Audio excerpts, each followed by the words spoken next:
Hello student, तो आज के इस वीडियो में हम पढ़ने वाले हैं क्लास 11th केमिस्ट्री। और केमिस्ट्री का आज हम थर्ड चैप्टर पढ़ने वाले हैं, जो है हमारा तत्वों के वर्गीकरण और गुणधर्मों की आवर्तिता। तो आज हम तत्वों का वर्गीकरण और गुणधर्मों की आवर्तिता चैप्टर को पढ़ने वाले हैं। मैं आपको स्पष्ट रूप से बता दे रहा हूं, इस चैप्टर के हम सभी महत्वपूर्ण प्रश्न उत्तर को देखने वाले हैं। और ये जो वीडियो होने वाला है वन शॉट वीडियो होने वाला है, मतलब एक वीडियो पूरी तरीके से चैप्टर समाप्त हो जाएगा। अब हम केवल उन्हीं प्रश्नों को कराएंगे जो आपके एग्जाम में आने के सभी चांसेस हैं। अब मैं 100% श्योरिटी के साथ कह सकता हूं कि इससे बाहर, इस जितने भी हम क्वेश्चन बता रहे हैं, इससे बाहर कुछ भी आपको आने वाले नहीं है इस चैप्टर से। ठीक है ना? तो चलिए एक एक करके सीक्वेंस वाइज पढ़ते हुए चलिए, और सीक्वेंस वाइज जो भी हम वन शॉट वीडियो ला रहे हैं उन सभी को देखते हुए चलिए। छठ पूजा आपने बहुत ही अच्छी तरीके से मनाया, मनोरंजन किया, एंजॉयमेंट हुआ, जो भी आपने छुट्टियां कर ली, चलिए वो सब भूल जाइए। अब आपको पढ़ाई का समय आ गया है, अब आपको पढ़ने पर ज्यादातर फोकस करना है। ठीक है ना? चलिए, तो यहाँ पे सबसे पहला हमारा इंपॉर्टेंट क्वेश्चन सबसे पहला आता है, जो है यहाँ पे डोबेरेनर का त्रिक नियम बताइए तथा इसकी सीमाएं लिखिए। अब यहाँ पे मैं बता दूं, डोबेरेनर कह दे या डोबेराइनर कह दे, दोनों बात एक ही है, इससे कंफ्यूजन नहीं होना है। ये सब प्रोनाउंसिएशन का केवल अंतर है जी। ठीक है, जैसे कि थॉमसन का परमाणु मॉडल आप पढ़ेंगे तो थॉमसन एक नामक वैज्ञानिक है, तो कोई कोई थॉमसन भी कहता है, कोई कोई उसे टॉमसन भी कहता है। तो सिकंदर का नाम सिकंदर थोड़ी ना था, अलेक्जेंडर था, परंतु सुटेबल के लिए हमने उसका नाम सिकंदर रख दिया। तो ऐसे ही डोबेरेनर कहे या डोबेराइनर कहे, दोनों बात लिखी है, ये कंफ्यूजन नहीं होनी चाहिए आपको दोबारा। चलिए, तो अब हम पढ़ते हैं। सबसे पहले डोबेराइनर का त्रिक नियम हम जानेंगे, फिर इसकी सीमाएं भी जानेंगे, कमियां जानेंगे। ये आपसे बहुत बार पूछा गया है, और ये सभी आपसे लॉन्ग टाइप क्वेश्चन, मतलब 5-5 नंबर में पूछे जाने वाले ये प्रश्न है। ठीक है ना? तो ये बात आप याद रखिएगा। चलिए, तो डोबेराइनर का त्रिक नियम क्या कहा? सबसे पहले यहाँ पे थोड़ा सा सिंपल वे में हम बता रहे हैं। देखिए, कहाँ के वैज्ञानिक थे? जर्मन रसायनज्ञ, मतलब एक जर्मन वैज्ञानिक थे जिनका नाम, फुल नाम क्या था? फुल इनका नाम है यूहान डोबेरेनर। ठीक है ना? तो नाम क्या है फुल इनका? यूहान डोबेरेनर। और इन्होंने सन 1829 ईस्वी में तत्वों को उनके परमाणु द्रव्यमान के आधार पर वर्गीकृत करने का प्रयास किया। मतलब आपने समझा? मतलब जर्मन रसायनज्ञ योहान डोबेराइनर ने सन 1829 ईस्वी में तत्वों को, उनके जो तत्व होते हैं उनको, तत्वों को उनके जो परमाणु द्रव्यमान होता है ना, तत्वों का जो परमाणु द्रव्यमान होता है, परमाणु द्रव्यमान के आधार पर क्या किया?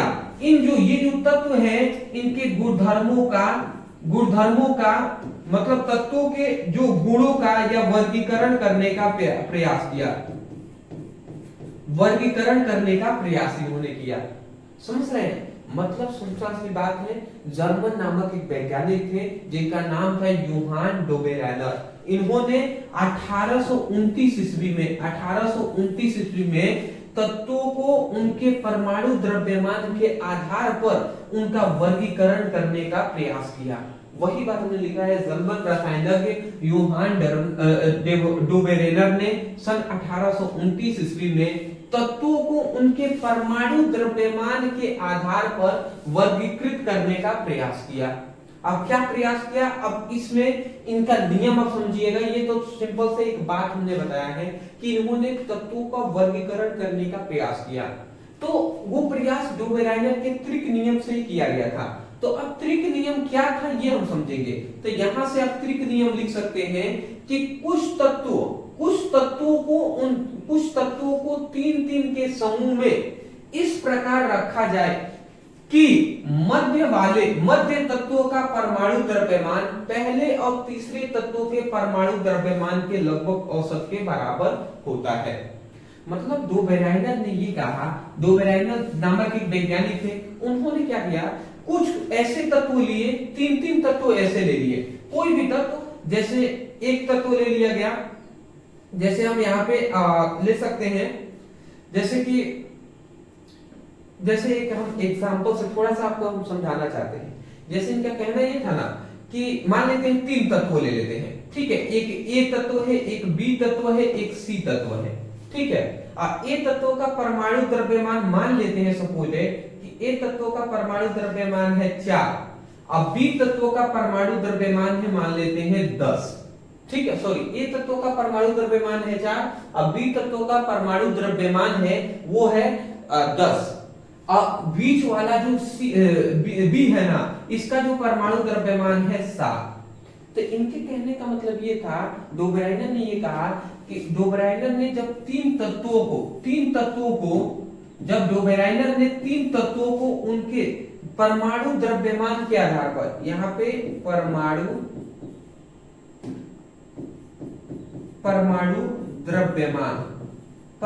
द्रव्यमान के बढ़ते हुए क्रम में रख दिया, इस तरीके से ए बी सी इस तरीके से रखा। तो इनका कहना था ना, डोबराइनर का ये मानना था कि पहले और तीसरे वाले तत्वों का जो परमाणु द्रव्यमान है, ठीक है, उनका योग पहले और तीसरे, पहला है 4 और तीसरा है 10, पहले और तीसरे जो तत्व है उनके परमाणु द्रव्यमान का जो योग होगा, योग के औसत, अगर औसत इसका निकाल दे मतलब 2 से भाग दे दे तो 7 आएगा। तो जो औसत होगा ना, ये औसत बीच वाले मतलब मध्य वाले परमाणु द्रव्यमान होगा। जैसे अगर ए बी सी रख दिया गया, अब बीच वाले का परमाणु द्रव्यमान नहीं पता है तो हम इस तरीके से निकाल लेंगे, पहले और तीसरे का जोड़ देंगे और उसके बाद उसका औसत निकालेंगे, जो आएगा ना वही बीच वाले तत्वों का परमाणु द्रव्यमान होगा। तो ये इनका कहना था। वही बात यहाँ पे लिखा गया है कि कुछ तत्वों को 3-3 के समूह में, मतलब त्रिक मतलब 3-3 के समूह में इस प्रकार रखा जा सकता है। मतलब कुछ तत्वों को 3-3 के समूह में इस प्रकार रखा जा सकता है कि मध्य तत्वों का परमाणु द्रव्यमान, ध्यान से समझेंगे कि मध्य तत्वों का जो परमाणु द्रव्यमान है वो पहले और तीसरे तत्वों के परमाणु द्रव्यमान के लगभग औसत के बराबर होता है। पहले देखिए लिखा गया है ना, पहले और तीसरे तत्वों का परमाणु द्रव्यमान, पहले और तीसरे तत्वों के परमाणु द्रव्यमान के योग के औसत मतलब आधे के औसत के क्या होता है, औसत के बराबर होता है। यही तो बात बताया गया है। तो देख लीजिए औसत के बराबर है कि नहीं है, बिल्कुल है। तो यही बात इसमें कहा गया है, ठीक है। जैसे एक एग्जांपल हम लेकर आपको दिखा सकते हैं, ठीक है, एक एग्जांपल हम लेकर दिखा देते हैं। जैसे ये तो हमने एक एग्जांपल दिया था, मतलब एक हमने ऐसे ही आपको उदाहरण दिया था, बट एग्जांपल अगर सटीक हम दें तो एग्जांपल में 3 तत्व ले लेते हैं। एक हमने ले लिया लिथियम, एक हमने ले लिया सोडियम और एक हम ले लेते हैं पोटेशियम। ये 3 तत्व हमने ले लिया। अब लिथियम का परमाणु द्रव्यमान कितना होता है, 7 होता है, और जो पोटेशियम होता है, पोटेशियम का परमाणु द्रव्यमान 29 होता है, ठीक है ना, 29 होता है ना। अब मान लेते हैं सोडियम का हमें परमाणु द्रव्यमान निकालना है। सोडियम का तो वैसे हम जानते हैं, अब हम जान गए हैं कि 23 इसका परमाणु द्रव्यमान होता है, ठीक है ना, 23 होता है, इसका 39 होता है। तो इनका ये कहना था कि पहले तत्वों का परमाणु द्रव्यमान और तीसरे तत्वों के परमाणु द्रव्यमान दोनों को जोड़कर इनका औसत निकाल लेंगे और जो आएगा वही ये बीच वाले तत्वों का परमाणु द्रव्यमान होगा। तो ऐसे कर दिया जाए तो अगर हम निकालें इसका, तो एक 7 है पहले वाला और तीसरा वाला 29 है, तो 39 है, तो 7 39 कितना हो जाएगा, 46 हो जाएगा। और 46 का अगर हम औसत कर देते हैं इसका आधा, तो 2 ये कितने बार में चला जाएगा, 2 दूना 4 और 2 तिया 6, 23 आया ना। यही 23 देख लीजिए बीच वाले तत्वों का परमाणु द्रव्यमान है कि नहीं है, बिल्कुल है। तो इनका यही कहना था, डोबेराइनर का त्रिक नियम में हमें यही बताया गया कि कुछ तत्वों को डोबेराइनर के त्रिक नियम के अनुसार कुछ तत्वों को 3-3 के समूह में इस प्रकार रखा जाए कि मध्य वाले तत्वों का परमाणु द्रव्यमान पहले और तीसरे तत्वों के परमाणु द्रव्यमान के औसत के बराबर होता है, या औसत के बराबर होता है, या औसत ही होता है। ये भी कह सकते हैं क्योंकि औसत जो होगा वही तो इसका परमाणु वाला द्रव्यमान होगा ना। तो यही बात लिखा गया है। मैं आशा करता हूँ आप समझ गए होंगे, एक दो बार पढ़ेंगे ना सब आपको याद हो जाएगा। उसके बाद ये एग्जांपल आप लिख लीजिएगा, लिथियम, सोडियम, पोटेशियम, आइए बीच में नीचे तीनों का लिखकर आइए जोड़ घटाना भी लिख दीजिएगा जिससे आपको याद हो। इसकी सीमाएं भी आप याद कर लीजिएगा, बहुत इंपॉर्टेंट है। सबसे पहली बात कि सभी तत्वों को त्रिकों में नहीं रखा जा सकता। त्रिकों का मतलब यहाँ पे ये है ना कि ये नियम फेल कहां पर होगा, क्योंकि मान लेते हैं 3 को तो ऐसे रख दिए, पर ऐसे सभी तत्वों को अब रखना पॉसिबल नहीं था। कुछ तत्वों को ऐसे हम रख दे रहे थे, तो ऐसे क्या हो रहा था कि अलग अलग भी आ रहे थे, सभी तत्व सटीक बैठ नहीं रहे थे। मान लेते हैं कुछ तत्व है, जैसे यहाँ कुछ तत्व हमने ले लिया, तो पहले और तीसरे को जोड़ रहे हैं, जितना उसका औसत आ रहा है वो बीच वाले के परमाणु द्रव्यमान के बराबर नहीं है। तो इसका मतलब ऐसा बहुत सारे तत्वों का होगा, तो ये इसीलिए लिखा गया सभी तत्वों को त्रिक में नहीं समझा जा, मतलब नहीं रखा जा सकता, नहीं रखा जा सकता है। ये इसकी पहली कमियां थी। दूसरी बात, केवल कुछ तत्व इस नियम का पालन करते थे, केवल कुछ ही ऐसे तत्व थे जो इस नियम का पालन करते थे, सभी तत्व नियम का पालन नहीं करते थे। अब तीसरी बात यहाँ पे कहा गया कि आगे नए तत्वों की खोज से यह नियम असफल हो गया। आगे बहुत सारे, उस समय पर 1829 ईस्वी में ये नियम दिया गया था। उस समय तक बहुत ही कम तत्व ज्ञात थे, खोज हुआ था, परंतु आगे जैसे जैसे तत्व नए तत्वों की खोज होने लगा तो उसमें ये नियम का जब रूल लगाया जा रहा था तो असफल हो जा रहा था, ऐसा रूल फॉलो नहीं कर पा रहा था। तो इसी कारण से ये क्या हो गया, ये नियम फ्लॉप हो गया। अब वही इसकी सीमाएं हैं, सीमाएं तीनों आप लिख सकते हैं। सबसे पहले ये त्रिक नियम नहीं लागू हो पा रहा था। दूसरी बात, ये जो नियम है ये केवल कुछ ही तत्वों तक सीमित था, कुछ ही तत्वों तक लागू हो रहा था, सभी तत्वों के लिए नहीं। अब फिर लिखा गया आगे नए तत्वों की खोज होने लगा जिससे ये नियम असफल हो गया। ठीक है ना। तो आशा करता हूं कि आपको डोबेराइगर का जो त्रिक नियम है जो आपके बोर्ड एग्जाम में 5 मार्क्स में पूछा जाता है समझ में आ गए होंगे। स्क्रीनशॉट ले लीजिए दोस्त।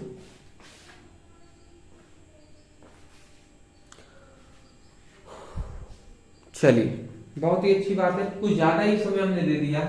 अब देखिए थोड़ा सा एक चीज और बता दूं, यहाँ पे तत्वों का वर्गीकरण और गुणधर्मों की आवर्तीता होना चाहिए। यहाँ पे गुणधर्मों में यहाँ पे 9 टाइप से हो गया है, तो टाइपिंग में मिस्टेक है, आप इसको सुधार कर लीजिएगा।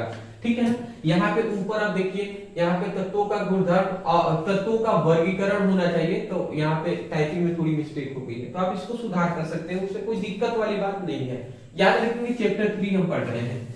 दूसरा हमारा जो क्वेश्चन आता है, देख लीजिए, दूसरा हमारा बहुत ही इंपॉर्टेंट नियम है जो है न्यूलैंड का अष्टक नियम लिखिए तथा इसकी सीमाएं लिखिए। अब ये तो कहना नहीं है, ये आपसे लॉन्ग टाइप क्वेश्चन है, 5 मार्क्स में ही पूछे जाते हैं। तो यहाँ पे न्यूलैंड का अष्टक नियम भी हम जान लेते हैं।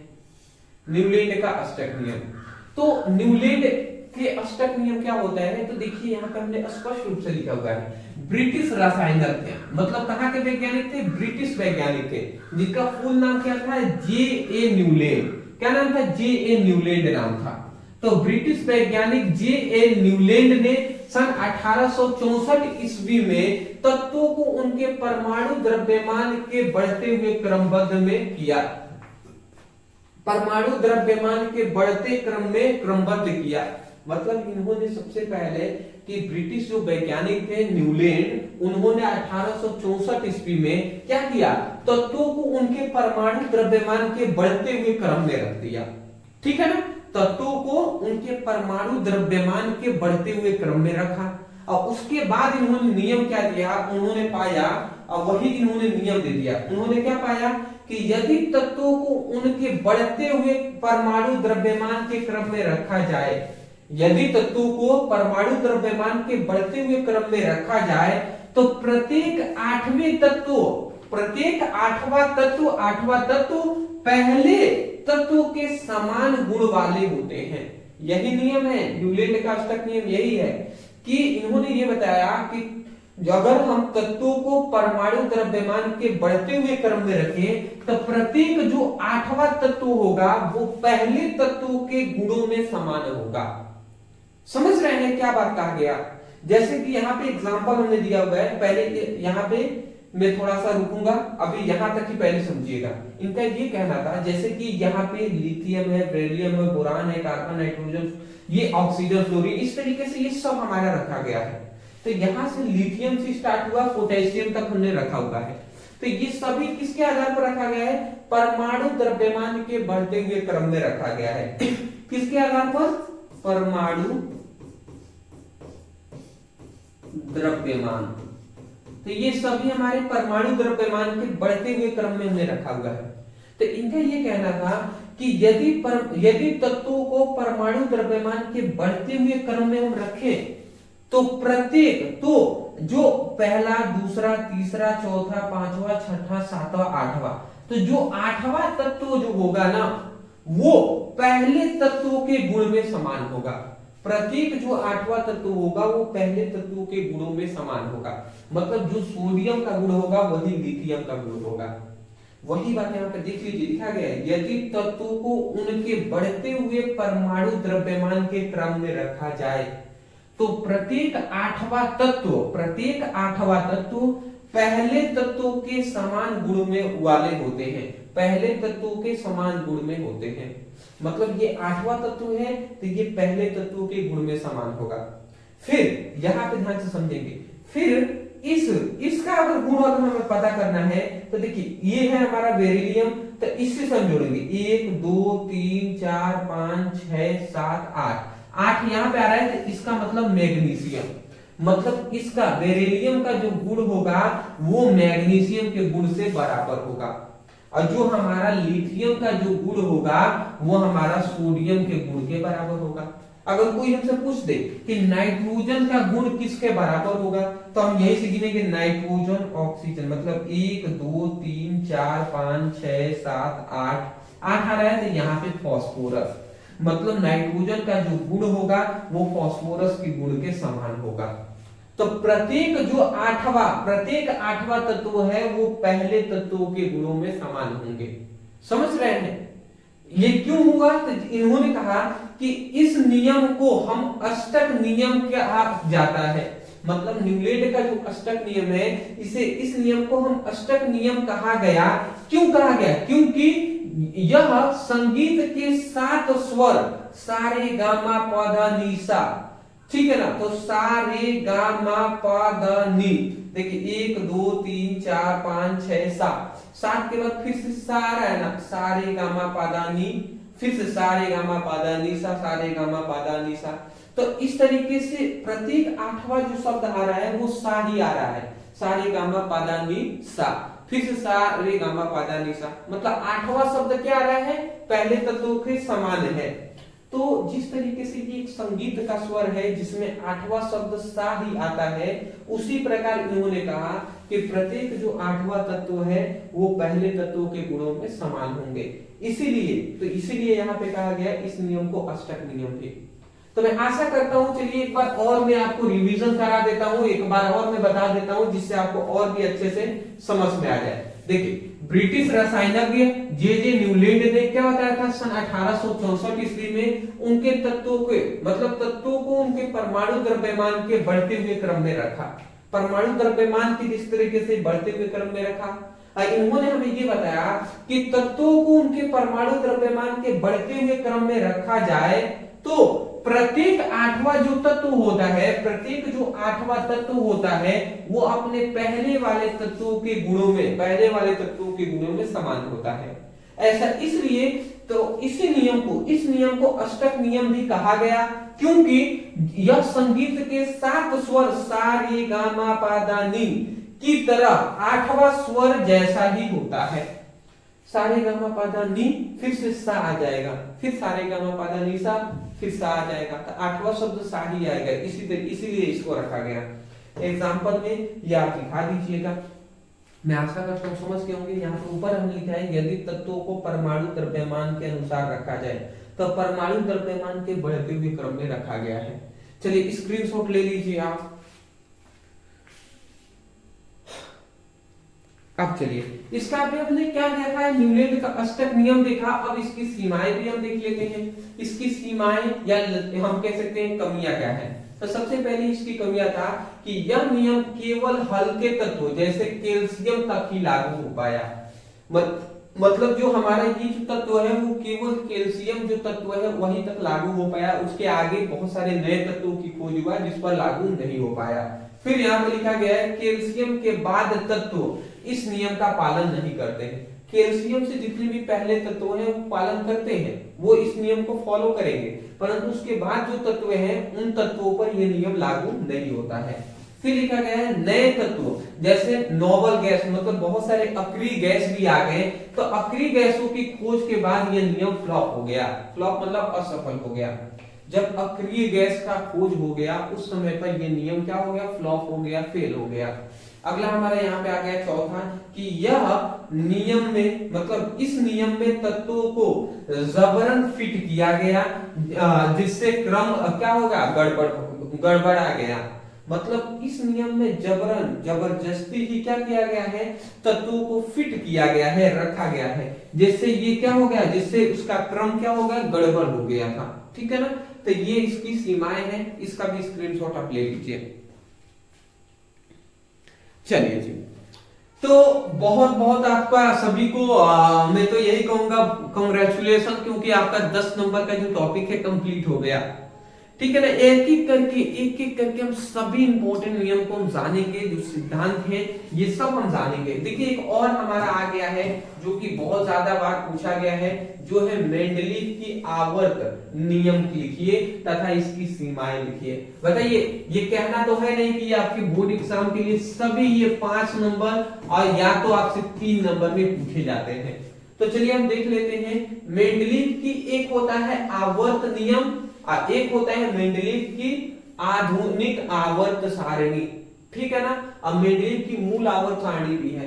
तो चलिए मेंडलीव का आवर्त नियम केवल हमसे पूछा गया है, तो पहले हम बता देते हैं। तो देखिए मेंडलीव कहाँ के वैज्ञानिक थे, रूसियन वैज्ञानिक थे। तो यहाँ पे लिखा गया है रूसी वैज्ञानिक, इनका टोटल क्या नाम था, दिमित्र, यहाँ पे क्या लिखा गया है, इवानोविक मेंडलीव। ठीक है ना, तो यहाँ भी इसका पूरा नाम आप देख लीजिएगा, दिमित्र इवानोविच मेंडलीव। ठीक है, ने सन 1869 ईस्वी में तत्वों का वर्गीकरण करने के लिए नियम दिया। मतलब सिंपल सी बात है कि रूसियन वैज्ञानिक जो मेंडलीव हैं उन्होंने सन 1869 ईस्वी में तत्वों का वर्गीकृत करने के लिए, तत्वों को बांटने के लिए क्या दिया था, ये नियम दिया था। अब इस नियम में इन्होंने क्या बात बताया गया, तो यहाँ पे इस नियम का अभी हम कथन बताएंगे। यहाँ पे ये बताया गया सबसे पहली बात, तो उन्होंने लगभग 63 ज्ञात तत्वों को, उस समय तक 63 तत्व ज्ञात थे, तो उन्होंने लगभग 63 ज्ञात तत्वों को उनके परमाणु द्रव्यमान के अनुसार क्रमबद्ध में रखा और उन्हें एक आवर्त समानता पाई। मतलब सिंपल सी बात इन्होंने ये कहा है कि सबसे पहले जो मतलब जो हमारे मेंडलीव नामक वैज्ञानिक है, उन्होंने क्या था, उनको उस समय तक 63 तत्व ज्ञात थे, तो उन्होंने 63 तत्वों को उनके परमाणु द्रव्यमान के बढ़ते हुए क्रम में रखा। ठीक है ना, परमाणु द्रव्यमान के बढ़ते हुए क्रम में रखा। बढ़ते हुए क्रम का मतलब समझ रहे हैं ना, पहले जिसका परमाणु द्रव्यमान 1 होगा उसको रखेंगे, फिर जिसका 3 होगा, फिर 4, फिर 6, फिर 7, फिर 9, इस तरीके से जिसका जो परमाणु द्रव्यमान के बढ़ते हुए क्रम में रखेंगे। तो परमाणु द्रव्यमान के बढ़ते हुए क्रम में रखा तो उन्होंने एक आवर्त समानता पाई, उन्होंने एक आवर्ती समानता पाई, मतलब उन्होंने एक समानता पाया। अब क्या समानता था उनमें, तो वही बात इनमें इस नियम के कथन में बताया गया है कि तत्वों का भौतिक व रासायनिक गुण उनका परमाणु द्रव्यमान के आवर्तीय फलन होते हैं। मतलब इन्होंने ये पाया कि कोई भी तत्व है उसका भौतिक व रासायनिक गुण जो होता है वो परमाणु द्रव्यमान के आवर्तीय फलन होता है। मतलब समझ रहे हैं इसका मतलब क्या है। मेंडलीव के आवर्त नियम में हमें आवर्त नियम अगर कोई पूछ दे तो आप स्पष्ट रूप से कह सकते हैं कि किस मेंडलीव के आवर्त नियम के अनुसार किसी तत्व का भौतिक व रासायनिक गुण, किसी तत्व का भौतिक व रासायनिक गुण उनके परमाणु द्रव्यमान के आवर्तीय फलन होते हैं। सिंपल सा बोल सकते हैं। आवर्तीय फलन का मतलब ये होता है कि कोई भी तत्व हो तो उसका भौतिक गुण और रासायनिक गुण जो होगा वो परमाणु द्रव्यमान पर निर्भर करता है। ये इनका कहना था, परमाणु द्रव्यमान पर ही निर्भर करता है उसका भौतिक और रासायनिक गुण। तो अगर आपसे कोई पूछ दे कि मेंडलीव का आवर्त नियम बताइए, तो आपको मोटा मोटी 2-3 चीजें पता होनी चाहिए। सबसे पहली बात, मेंडलीव जो थे वो रूस के वैज्ञानिक थे, रूसियन वैज्ञानिक थे, जिन्होंने 1869 ईस्वी में मेंडलीव की आवर्त सारणी दिया था।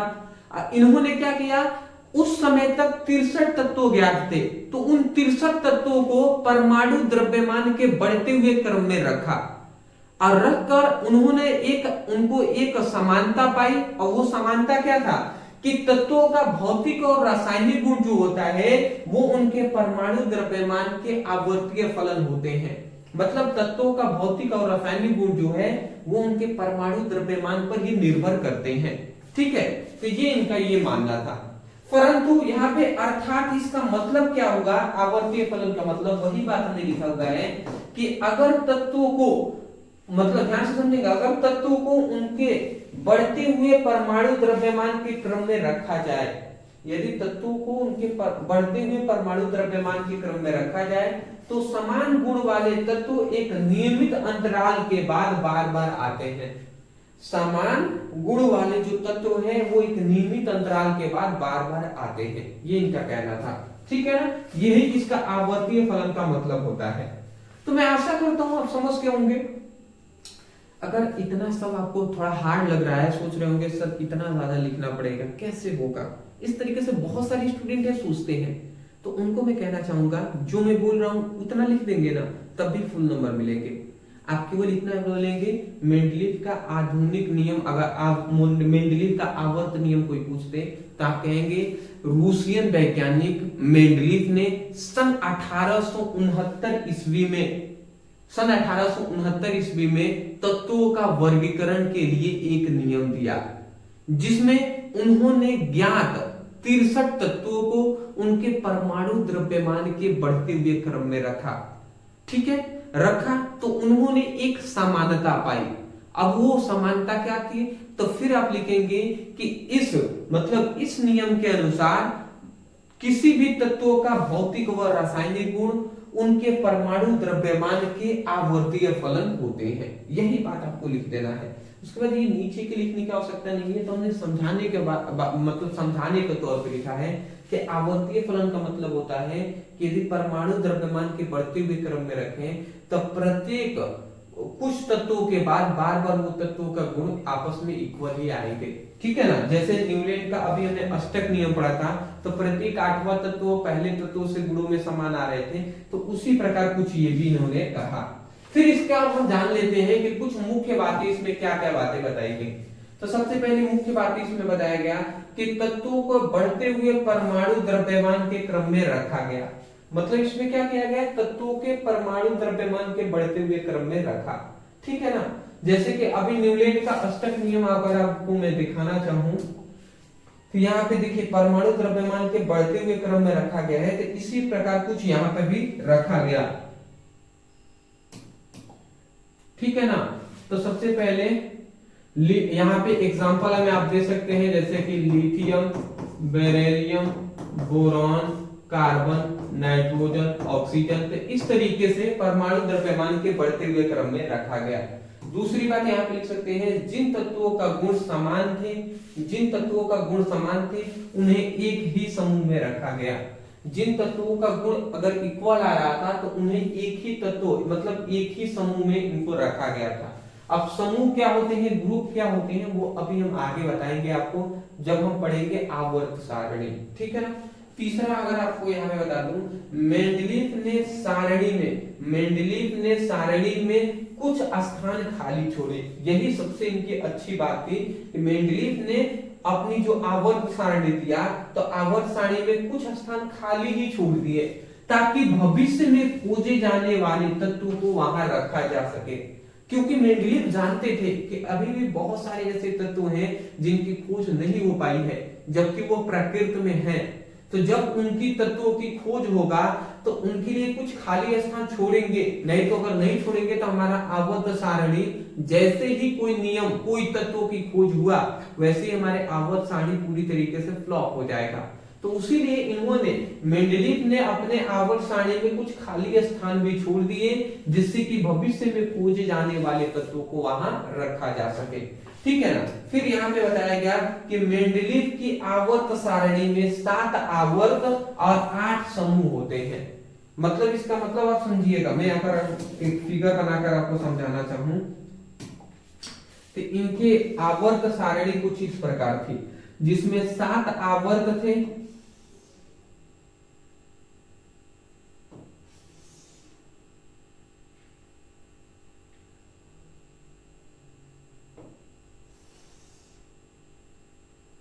देख लीजिए 1 2 3 4 6 2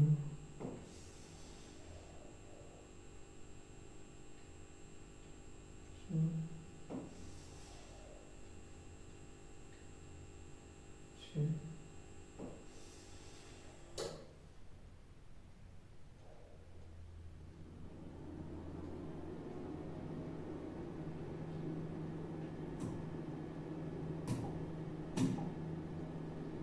1 2 3 4 5 6 7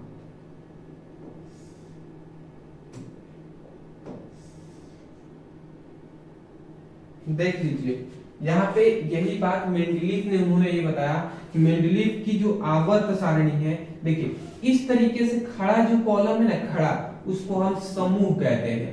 थोड़ा सा मैं कंफ्यूजन भी दूर कर दूं। अब मेंडलीव की आवर्त सारणी में 8 समूह थे।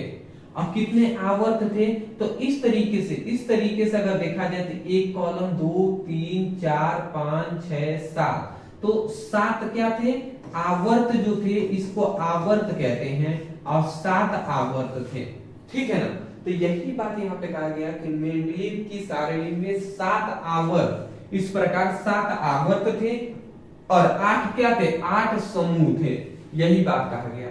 इन्होंने मेंडलीव ने यहाँ पे लिखा है मेंडलीव ने सारणी में कुछ स्थान खाली छोड़ दिए, मतलब इन्होंने तत्वों को इस तरीके से भरा। मान लेते इसमें ए तत्व भर दिए, इसमें बी तत्व, इसमें सी तत्व, और कुछ स्थान को इन्होंने खाली ऐसे ही छोड़ दिया कि इससे आगे भविष्य में जो तत्व खोज होंगे उसको रखा जाएगा। जैसे कि यहाँ पे एग्जांपल में जैसे लिथियम है, सोडियम है, पोटेशियम है, रुबेडियम है, इस तरीके से इनका तत्वों की खोज किए थे, तो वो आपको जानते होंगे। तो कुछ आपको समझ में मोटा मोटी अंदाजा तो हो ही गया होगा। देखिए परेशान नहीं होंगे, आपको बस याद करने की यहाँ पे आवश्यकता है। इसमें ज्यादा कुछ समझने से ज्यादा है कि आप इसको याद करें। ठीक है ना, याद कर लेंगे वही बेनिफिट होगा। अगला हम आते हैं इसकी सीमाओं में। तो इसकी सीमाएं मोस्टली 3 होती हैं, तीनों याद रख लीजिएगा कि सभी तत्व सही क्रम में नहीं रखे जा सके। मतलब आवर्त सारणी इन्होंने दिया हुआ था तो उसमें सभी जो तत्व थे उनको एक सही क्रम में नहीं रख पाए। जैसे कि जो हमारा CO है, Ni है, निकेल है, टाइटेनियम है, आयोडीन है, ये तत्वों को सही स्थान पर नहीं रखा जा सका। दूसरा है आइसोट्रोप के लिए जगह ही नहीं था। आइसोट्रोप जो तत्व है इसका जब खोज हुआ तो इसके लिए कोई खाली स्थान बचा ही नहीं था। तो इस तरीके से भी ये नियम फ्लॉप हो गया। इस नियम में परमाणु द्रव्यमान के आधार पर बनाया गया था।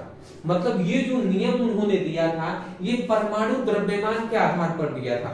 देख लीजिए यहाँ पे बताया गया है मेंडलीव का आवर्त नियम में ये बताया गया कि किसी तत्वों का भौतिक व रासायनिक गुण उनके परमाणु द्रव्यमान के आवर्तीय फलन होते हैं, जबकि ये गलत है। परमाणु द्रव्यमान का आधार पर नहीं है।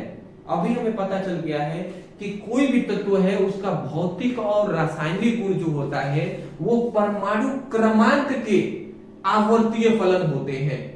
समझ रहे हैं, परमाणु क्रमांक के आवर्तीय फलन, ना कि परमाणु द्रव्यमान के। तो ये बातें हैं। तो वही बात लिखा गया है इस नियम में परमाणु द्रव्यमान को आधार माना गया था, जबकि बाद में पता चला कि गुण जो होते हैं वो परमाणु संख्या पर निर्भर करते हैं। परमाणु संख्या जिसे हम परमाणु क्रमांक भी कहते हैं, एटॉमिक नंबर पर निर्भर करते हैं। कोई भी तत्वों का जो गुण है वो परमाणु क्रमांक पर निर्भर करते हैं। तो ये इसकी क्या थी, कमियां था, जो कि आपको याद करने की आवश्यकता है। चलिए पहले आप इसका स्क्रीनशॉट ले लीजिए, ठीक है जी। अब इसका भी ले लीजिए, ले लिए, बहुत ही अच्छी बात है। तो अभी तक हमने ये सब 3 देख लिए।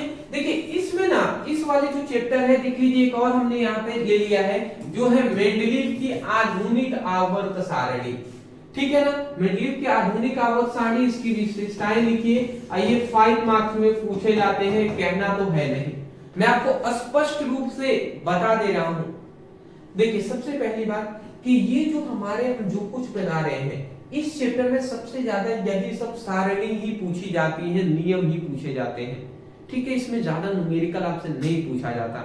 अब दूसरी बात मैं आपको बता दूं कि देखिए ये जो चैप्टर है, ये जब आप एनडीए का तैयारी, एनडीए की तैयारी करेंगे, सीडीएस की तैयारी, सीडीएस की तैयारी करेंगे, एयरफोर्स की तैयारी करेंगे, ठीक है ना, उसके बाद नेवी की आप तैयारी करेंगे, ठीक है, उसके बाद आप आर्मी की तैयारी करेंगे, तो इन सभी के लिए बहुत ही उपयोगी साबित है, क्योंकि इन सभी में आपका जो फिजिक्स है, केमिस्ट्री है, इनसे क्वेश्चन पूछे जाते हैं। अब खासकर मैंने देखा है कि क्लास 11 का जो सिलेबस है, उससे से ज्यादातर क्वेश्चन पूछे जाते हैं। मैंने एनडीए का पेपर भी दिया है, तो मैं जानता हूं कि आपको एनडीए में सबसे ज्यादा सिलेबस में आपके क्लास 11 के ही टोटल सिलेबस है। तो ये सब आपको पढ़ना पड़ेगा दोस्त, और मन लगाकर पढ़ाई कर लीजिए, मैं तो यही कहूंगा, ठीक है ना। तो यहाँ पे देख लीजिए मेंडलीव की आधुनिक आवर्त सारणी क्या है। तो मेंडलीव की आधुनिक आवर्त सारणी क्या है, तो यहाँ पे लिखा गया है मेंडलीव की आवर्त सारणी। मेंडलीव ने सबसे पहले एक आवर्त सारणी दिया था, और उस आवर्त सारणी में क्या बताया गया, मेंडलीव की जो आवर्त सारणी थी उसमें 7 आवर्त 8 समूह थे। तो मेंडलीव ने जो आवर्त सारणी दिया था, उस आवर्त सारणी में कुछ संशोधन किया। संशोधन मतलब जो कमियां थी उनको दूर करके फिर एक सारणी उन्होंने प्रस्तुत किया, और उसी का नाम उन्होंने दे दिया मेंडलीव की आधुनिक आवर्त सारणी। वही बात लिखा गया है, मेंडलीव की आवर्त सारणी को बाद में संशोधित करके, संशोधित मतलब उसको ठीक करके आधुनिक आवर्त सारणी बनाया गया। जैसे आधुनिक आवर्त सारणी जो है, ठीक है ना, आधुनिक आवर्त सारणी बनाया गया, और वही आधुनिक आवर्त सारणी की बात हो रही है। और जो आधुनिक आवर्त सारणी का आधार परमाणु क्रमांक है, न कि परमाणु द्रव्यमान। मतलब समझ रहे हैं, मतलब जो पहले जो मेंडलीव थे उन्होंने जो आवर्त सारणी दिया था वो परमाणु द्रव्यमान पर आधारित था, परमाणु द्रव्यमान पर आधारित था। पर बाद में इनमें जब संशोधन किया गया, कमियों को दूर किया गया, तो उस समय पर जो आधुनिक आवर्त सारणी आया ना, वो उसका जो परमाणु, आधुनिक आवर्त सारणी का जो आधार है, जो बेस है, वो परमाणु क्रमांक है, न कि परमाणु द्रव्यमान। समझ रहे हैं, ये बातें हैं। तो आधुनिक आवर्त नियम क्या आप कहते हैं, देखिए आधुनिक आवर्त नियम के ही आधार पर आवर्त सारणी दिया गया था। तो आधुनिक आवर्त नियम में ये बताया गया कि किसी तत्व का भौतिक व रासायनिक गुण उनके परमाणु क्रमांक के आवर्तीय फलन होते हैं। कोई भी तत्व है उसका भौतिक और रासायनिक गुण जो होता है वो परमाणु क्रमांक के आवर्तीय फलन होते हैं, मतलब परमाणु क्रमांक पर ही निर्भर करते हैं उन सभी का गुण, ठीक है, ना कि परमाणु द्रव्यमान पर। तो ये बातें उसमें सुधारी गई। अब उसके बाद आता है मुख्य विशेषताएं, मतलब जो आधुनिक आवर्त सारणी है उसकी मुख्य विशेषताएं। तो मैं आपको बता दूं, जो आपकी आधुनिक आवर्त सारणी है, फिलहाल पिक तो मैं पिक देख लूं क्या, एक बार थोड़ा सा मैं पिक देख लेता हूं, मिल जाए तो अच्छा है, और नहीं मिलेगा तो कोई बात नहीं है, ठीक है। मैं पिक थोड़ा देख लेता हूं, बहुत पहले मैंने डाउनलोड किया था वैसे, जस्ट अ सेकेंड, देख लेते हैं जी, मिल जाए तो अच्छा ही है ना, जिससे आपको ज्यादातर समझ में आ जाएगा। थोड़ा टाइम ही लगेगा ना, कोई बात नहीं, पर हम देख लेते हैं। कहाँ है भैया, कहाँ है, कहाँ है, कहाँ है,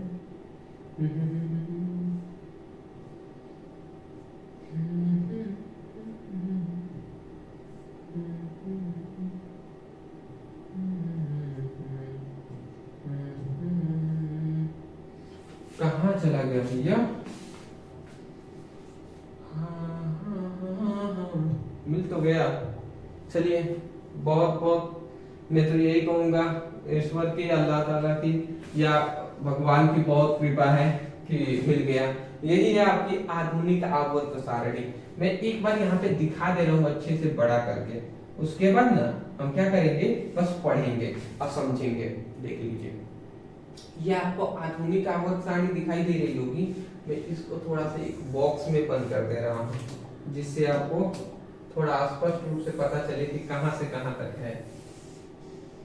देख लीजिए बाबू, ये आपका आधुनिक आवर्त सारणी है। अब मैं बात करूं आधुनिक आवर्त सारणी में, तो देख लीजिए, इसमें हमने अभी तक क्या बताया था कि जो इस तरीके से होता है, इस तरीके से खड़ा वाला कॉलम, इसको हम कहते हैं समूह। अब जो इस तरीके से होता है, इस तरीके से, इसको हम क्या कहते हैं, इसको कहते हैं आवर्त। तो अगर कोई आपसे पूछ दे कि आधुनिक आवर्त सारणी में समूहों की संख्या कितनी है, तो आप क्या कहेंगे? तो जोड़ लेते हैं जी, पहला एक समूह, पहला, दूसरा, तीसरा, चौथा, पांचवा, छठा, सातवां, आठवां, 9, 10, 11, 12, 13, 14, 15, 16, 17, 18। मतलब क्या है, आधुनिक आवर्त सारणी में समूहों की जो संख्या है वो कितनी है? 18 है। ठीक है, क्लियर हो गया। दूसरी बात इसमें आवर्तों की कोई संख्या पूछ ले तो हम क्या कहेंगे? तो पहला आवर्त ये है, पहले आवर्त में हाइड्रोजन है और हीलियम है, दूसरे आवर्त में lithium, beryllium, boron, carbon, nitrogen, इस तरीके से। तीसरा जो आवर्त है इसमें सोडियम, मैग्नीशियम है, फिर आगे वाले जो तत्व, फिर से चौथे आवर्त में ये सभी हैं, फिर पांचवें आवर्त, छठा आवर्त और सातवां आवर्त। तो 7 ही आवर्त है। तो आवर्तों की संख्या क्या हो गई है? 7 हो गई है। आप कहेंगे सर यहाँ पे भी 1, 2, ये भी तो आवर्त है ना? तो नहीं जी, ये तो आवर्त नहीं है, बल्कि इसी में छठे और सातवें, छठा आवर्त और सातवें आवर्त से ही इसमें से निकालकर यहाँ पर रखे गए हैं ये तत्व। ठीक है ना? तो इसीलिए इन्हीं में के आवर्तों में की ये तत्व नीचे रखे गए हैं। ठीक है, तो ये बात आप याद रखेंगे। तो इसलिए इसको बताने का मतलब मेरे यही है कि आधुनिक आवर्त सारणी में समूहों की संख्या है 18, आवर्तों की संख्या है 7। ठीक है, याद रहेगा। दूसरी बात, जो भी समूह है ना, जो भी समूह है, जैसे ये पहला समूह है तो हाइड्रोजन है, लिथियम है, सोडियम है, पोटेशियम है, रुबेडियम है, इस तरीके से जो सभी तत्व हैं, इन सभी तत्वों का गुण समान होगा। मतलब प्रत्येक जो समूह है उनमें सभी जो तत्व हैं उनका गुण इक्वल होगा। जैसे मान लेते हैं ये हमने समूह ले लिया, तो इसमें जो COO है, RH है, IR है, MP है, इन सभी का गुण इक्वल ही होगा। ठीक है, जैसे कि यहाँ पे बोरान का ले ले तो इसका, इसका, इसका, इसका, इसका, इसका, ये सभी का गुण इक्वल होगा। तो ये सब आपको याद रहेगा ना? ठीक है, 18वें हमारे ये जो तत्व है, 18वें श्रेणी, 18वें जो हमारे समूह है, तो इसमें जो हमारा हीलियम है, नियॉन है, आर्गन है, क्रिप्टॉन है, जेनॉन है, ठीक है, ये सभी जो तत्व है ना, ये सभी हमारे न्यूट्रल मतलब उदासीन, या हम ये कह सकते हैं अक्रिय गैस है या अक्रिय तत्व है, ये सभी अक्रिय तत्व है। ठीक है ना? ये भी बात आप याद रखेंगे। चलिए, इतना ही काफी है, आप सभी को इतना ही याद करने की आवश्यकता था। मैं समझ गया हूं कि आप इतना समझ गए हैं, इसलिए मैंने डिलीट कर दिया। अब हम आ जाते हैं अपनी मेनली मोस्टली बातों पर। अब इतनी बात आप समझ गए हैं तो चलिए, अच्छी बात है, इतनी बात समझ के तो अब हम इसकी विशेषताएं देख लें। तो देखिए, आधुनिक आवर्त सारणी की विशेषताओं में, आधुनिक आवर्त सारणी में 7 आवर्त और 18 समूह होते हैं। आपने देख ही लिया प्रैक्टिकली भी।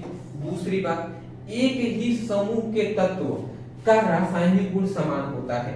मतलब क्या है, एक ही समूह के जो तत्व होंगे वो रासायनिक गुण समान होगा। हमने कहा ना कि एक जो ये श्रेणी, एक जो समूह है, इसमें जितने भी तत्व होंगे उन सभी का गुण, रासायनिक गुण समान होगा। तो वही बात, रासायनिक गुण समान होगा, बिल्कुल सही है।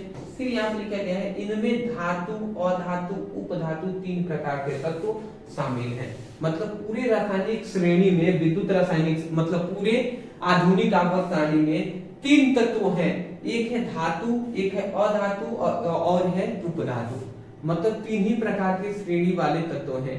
कुछ ऐसे तत्व हैं जो धातु हैं, कुछ ऐसे अधातु, कुछ ऐसे हैं उपधातु।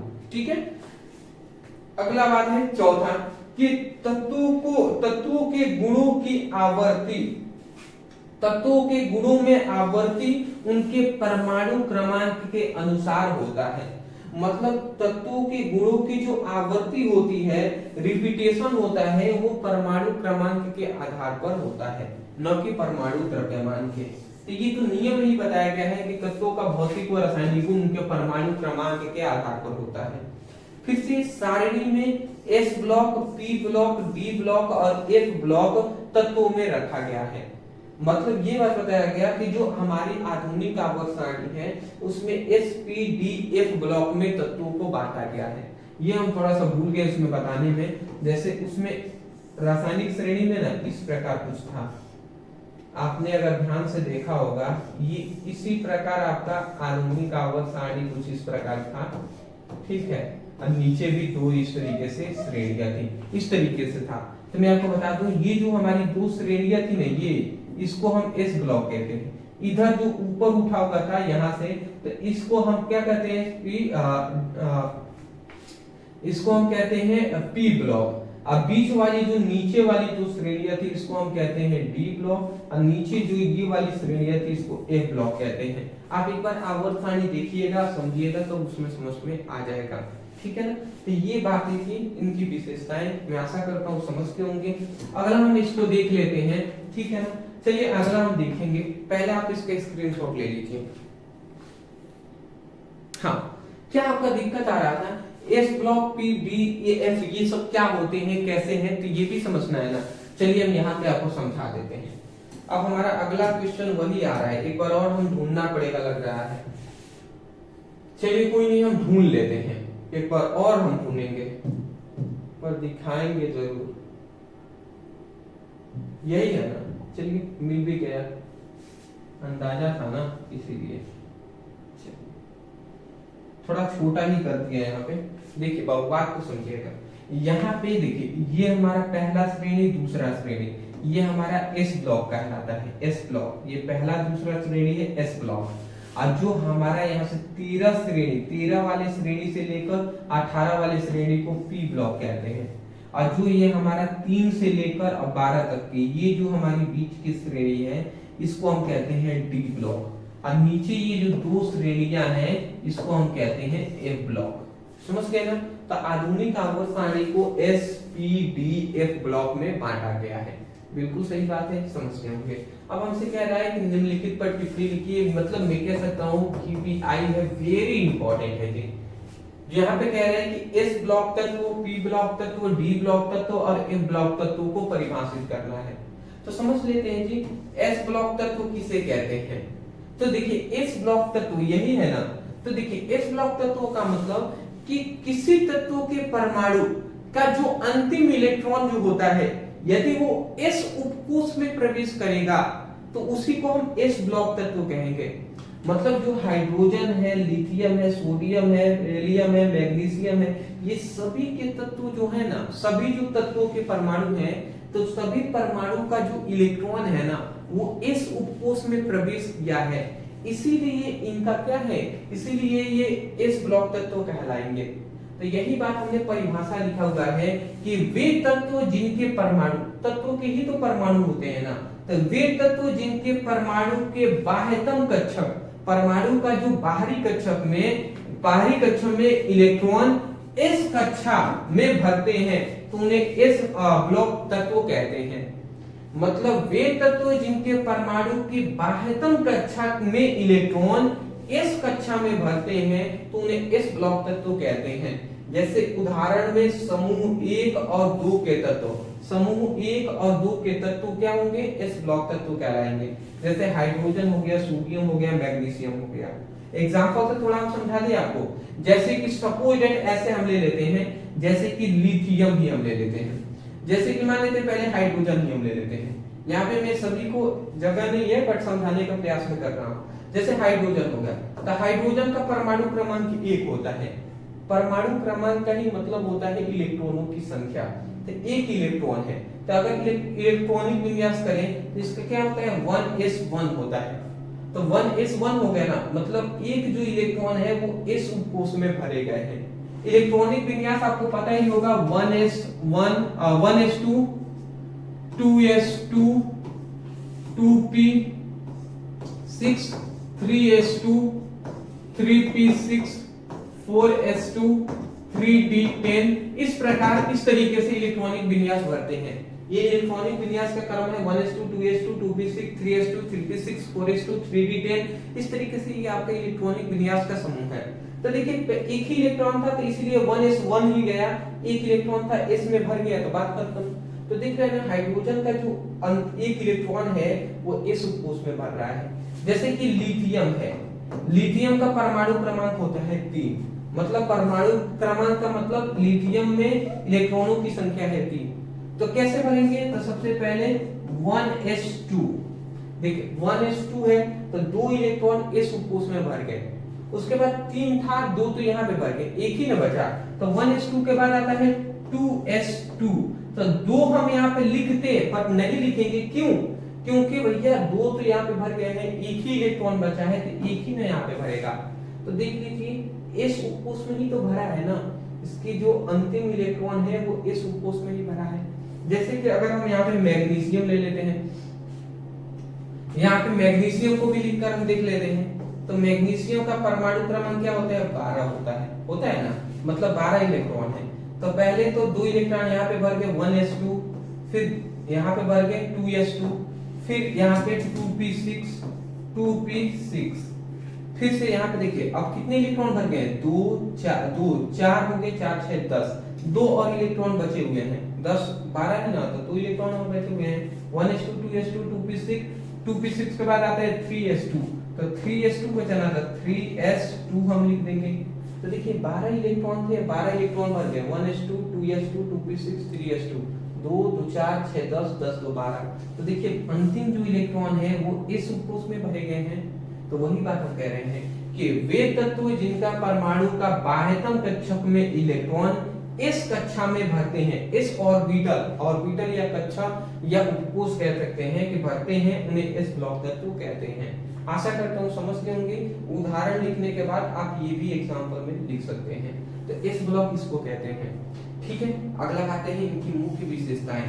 तो मुख्य विशेषताएं में देख लीजिए, सबसे पहली बात इनका संयोजक इलेक्ट्रॉन इस कक्षक में पाए जाते हैं, मतलब इनका जो संयोजक इलेक्ट्रॉन होते हैं वो इस कक्षक में पाए जाते हैं। संयोजक जो इलेक्ट्रॉन होते हैं जो जुड़ते हैं वो इस कक्षक में पाए जाते हैं। दूसरा, यह सामान्यतः धातु होते हैं, मतलब जो इस कक्षक के जितने भी इलेक्ट्रॉन है, जितने भी तत्व हैं वो सभी धातु होते हैं। अगला, ये अत्यधिक क्रियाशील होते हैं, ये अत्यधिक क्रियाशील होंगे ये सभी तत्व, मतलब जल्द ही किसी से क्रिया कर लेंगे। अगला, ये विद्युतीय मतलब विद्युतीय रूप में धनायन बनाते हैं, मतलब विद्युतीय रूप में ये क्या करते हैं, धनायन बनाते हैं, याद रखेंगे, ठीक है ना। मतलब धनायन बनाने का मतलब कि ये जल्द ही किसी को इलेक्ट्रॉन दे या ले लेंगे, ये बात ही कहा जा रहा है।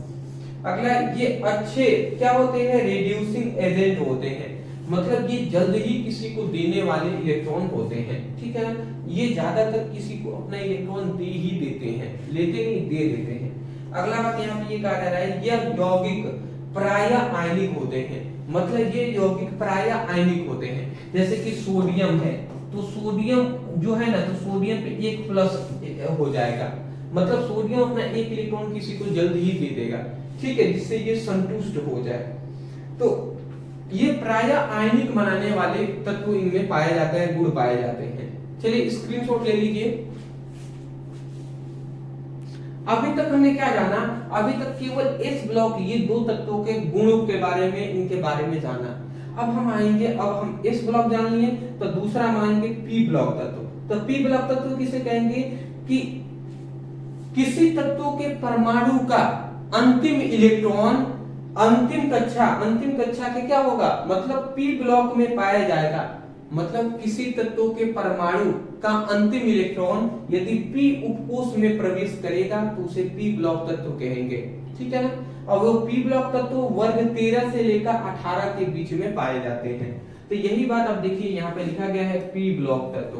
तो क्या लिखा गया है, वे तत्व जिनका परमाणु बाह्यतम कक्षा में इलेक्ट्रॉन पी कक्षक में भरते हैं। मतलब वे तत्व जिनके परमाणु का बाह्यतम कक्षा में इलेक्ट्रॉन, परमाणु के बाहरी जो अंतिम कक्षा है उसमें इलेक्ट्रॉन पी कक्षा में भरते हैं तो उसे पी ब्लॉक तत्व कहते हैं। सिंपल सा कहें कि वे तत्व जिनके परमाणु का अंतिम कक्षा में इलेक्ट्रॉन पी कक्षक में भरते हैं तो उसे हम पी ब्लॉक तत्व कहते हैं। अब कहां से पी ब्लॉक तत्व स्टार्ट होते हैं? समूह 13 से 18 तक के तत्व जो होते हैं वो पी ब्लॉक तत्व कहलाएंगे, जिसमें बोरॉन भी आता है, कार्बन, नाइट्रोजन, ऑक्सीजन, ये सब आते हैं। आप किसी का भी निकाल कर देख सकते हैं, पी में ही जाएंगे। जैसे कि एक हम निकाल कर दिखा दे रहे हैं, जैसे कि नाइट्रोजन का निकाल देते हैं। नाइट्रोजन का 7 होता है इलेक्ट्रॉनों की संख्या। इसका परमाणु इलेक्ट्रॉनिक विन्यास निकाले तो 1s2 2s2 2p 2p और 2 2 4 भर गए हैं तो 3 ही बचा, 2p3 कर देंगे। तो देख लीजिए यहाँ पे 7 इलेक्ट्रॉन थे, 2 2 4 4 3 7। तो देख लीजिए इसका अंतिम इलेक्ट्रॉन किस में भरा है? पी कोष में भरा है। तो यही बात है जी। तो वे तत्व जिनके परमाणु का अंतिम कक्षा, मतलब वे तत्व जिनके परमाणु का अंतिम इलेक्ट्रॉन पी उपकोष में भरते हैं उसे पी ब्लॉक तत्व कहते हैं। मुख्य विशेषताएं तो सबसे पहली बात, इनमें धातु, अधातु, उपधातु सभी प्रकार के तत्व पाए जाएंगे। मतलब जो पी ब्लॉक के ये जो तत्व है ना, पी ब्लॉक के तत्व, ये सभी तत्वों में धातु, अधातु, उपधातु सब पाए जाते हैं। अगला आता है इनका संयोजक इलेक्ट्रॉन पी कक्षक होते हैं। तीसरी बात, इनकी क्रियाशीलता अलग अलग होती है, सभी की क्रियाशीलता अलग होगी। जैसे क्यों? क्योंकि धातु, अधातु, उपधातु तीनों प्रकार के पाए जाते हैं इसलिए। फिर से यहाँ पे लिखा गया है यह संयोजक यौगिक होते हैं, मतलब सहसंयोजक यौगिक होते हैं, ठीक है ना। अगला आता है यौगिक, मतलब इनके यौगिक गैसीय, द्रव और ठोस किसी भी अवस्था में हो सकते हैं। मतलब ठोस, द्रव, गैस किसी अवस्था में इनके यौगिक हो सकते हैं, ठीक है ना। क्यों? क्योंकि इसमें धातु, अधातु, उपधातु तीनों प्रकार के तत्व पाए जाते हैं, तो इसीलिए गैसीय रूप में भी हो सकते हैं, द्रव रूप में भी हो सकते हैं, ठोस रूप में भी हो सकते हैं। स्क्रीनशॉट आप ले लीजिए। चलिए अगला हमारा आता है डी ब्लॉक तत्व। डी ब्लॉक तत्व का मतलब क्या होता है? यहाँ पे मैं थोड़ा सा बैक आ जाता हूँ। डी ब्लॉक तत्व मतलब वर्ग 3 से लेकर वर्ग 12 तक के ये जो तत्व हैं इसे डी ब्लॉक तत्व कहते हैं, ठीक है ना। चलिए तो यहाँ पे डी ब्लॉक तत्व का मतलब कि वे तत्व जिनके परमाणु का अंतिम इलेक्ट्रॉन डी कक्षक में प्रवेश करता है। तो वे तत्व जिनके परमाणु का अंतिम इलेक्ट्रॉन डी कक्षक में प्रवेश करता है उसे डी ब्लॉक तत्व कहते हैं। जैसे कि उदाहरण में वर्ग 3 से 12 तक के जितने भी समूह के तत्व हैं, जैसे आर्गन है, कॉपर है, निकिल है, ये सब आप लिख सकते हैं, ठीक है। मुख्य विशेषताओं में याद रखेंगे, इन्हें संक्रमण तत्व भी कहा जाता है, ठीक है ना। ये सामान्यतः धातु होते हैं, ये रंगीन यौगिक बनाते हैं, सब याद करने वाला है। इनमें एक से अधिक ऑक्सीकरण अवस्था होती है, इनमें एक से अधिक ऑक्सीकरण अवस्था होती है, ये अच्छे उत्प्रेरक होते हैं। अगला कह रहा है इनके गलनांक और क्वथनांक अधिक होते हैं, ठीक है ना। ये सब आप याद रखेंगे। चलिए अंतिम हम अपना आ जाते हैं जो है एफ ब्लॉक तत्व। तो एफ ब्लॉक तत्व में क्या कहेंगे? वे तत्व जिनके परमाणु का अंतिम इलेक्ट्रॉन एफ कक्षक में प्रवेश करते हैं। वे तत्व जिनके परमाणु का अंतिम इलेक्ट्रॉन एफ कक्षक में प्रवेश करते हैं एफ ब्लॉक तत्व कहलाते हैं। और यहाँ पे याद रखेंगे लेंथेनॉइड्स जो है, जो सीरियम से ल्यूटीशियम से स्टार्ट होता है, और एक्टिनॉइड श्रेणी में जो थोरियम से एलआर तक स्टार्ट अंत तक होता है। तो ये हमारे लेंथेनॉइड और एक्टिनॉइड जो श्रेणी है वही हमारे एफ ब्लॉक तत्व कहलाते हैं, जो नीचे वाली दो श्रेणियां थी। इन्हें क्या कहते हैं? इन्हें अंतर संक्रमण या आंतरिक संक्रमण तत्व कहा जाता है। ये अधिकांश धातु होते हैं, ये उच्च विद्युत चालक होते हैं, मतलब धारा, विद्युत धारा आधारित जल्दी प्रवाहित हो जाती है। इनके यौगिक रंगीन और प्रायः रेडियोधर्मी होते हैं, ठीक है ना। और इनकी क्रियाशीलता बहुत अधिक होती है, और यह अधिक दुर्बल पृथ्वीय धातु होते हैं। मतलब पृथ्वी में पाए जाने वाले क्या होते हैं? दुर्लभ, मतलब बहुत ही कम मात्रा में पर पृथ्वी में पाए जाने वाले तत्व होते हैं, ठीक है ना, दुर्लभ होते हैं, याद रखेंगे, पृथ्वी में ज्यादातर पाए जाते हैं। तो मैं आशा करता हूँ आपको समझ में आ गए होंगे। तो ये सभी हमारे क्वेश्चन थे S block, P block, D block, A block के बारे में जानना, जो कि हमने इस वीडियो में बता दिया, ठीक है ना। एक और क्वेश्चन है जिसको मैं अभी आपको दे दे रहा हूँ, उसको होमवर्क, और मैं इसको कराता बट मैं देखना चाहता हूँ कि कितने स्टूडेंट अभी तक इस वीडियो में जुड़े हुए हैं। आप सभी को कमेंट करना है। देख लीजिए, ये हम एक क्वेश्चन छोड़ रहे हैं, परमाणु त्रिज्या, आयनिक त्रिज्या, इलेक्ट्रॉन बंधुकता और संयोजकता, ये सभी को परिभाषा देना है। देखिए इसका हम सब कुछ लिख दिए हैं, आप चाहें तो इसका स्क्रीनशॉट भी ले सकते हैं, ठीक है। मैं पढ़ा नहीं रहा हूँ, सभी को इस कमेंट में हमें बताना है पहले। चलिए स्क्रीनशॉट ले लीजिए, पढ़ेंगे आपको समझ में आ ही जाएगा। चलो ले लिए ना। देखिए बाबू, इसको पढ़ाने का मेरा मकसद ये है, थोड़ा सा मुझे अभी काम आ गया है तो मुझे जाना पड़ेगा, मैं माफी चाहूंगा।